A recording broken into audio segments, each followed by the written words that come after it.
জয়রাম। ঠাকুরপুকুর রাম ঠাকুর মন্দির, Gaurnagar, James long সরণি, কলকাতা 63।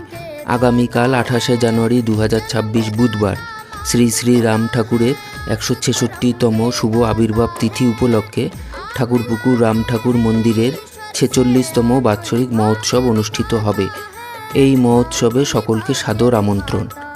আর আজ 27শে জানুয়ারি 2026 মঙ্গলবার বিকেলে অনুষ্ঠিত হয় গঙ্গা আবাহন। গঙ্গা পূজার পর গঙ্গা থেকে জল নিয়ে এসে মন্দিরের ঘট স্থাপন করা হয়। সেই ঘটেই হবে আগামীকাল ঠাকুরের পূজা। একই সঙ্গে সন্ধ্যা 7টা থেকে মন্দিরে শুরু হয়েছে সত্যনারায়ণ পূজা ও কীর্তন, নামগান। জয় রাম। হে ঠাকুর সকলের মঙ্গল করো।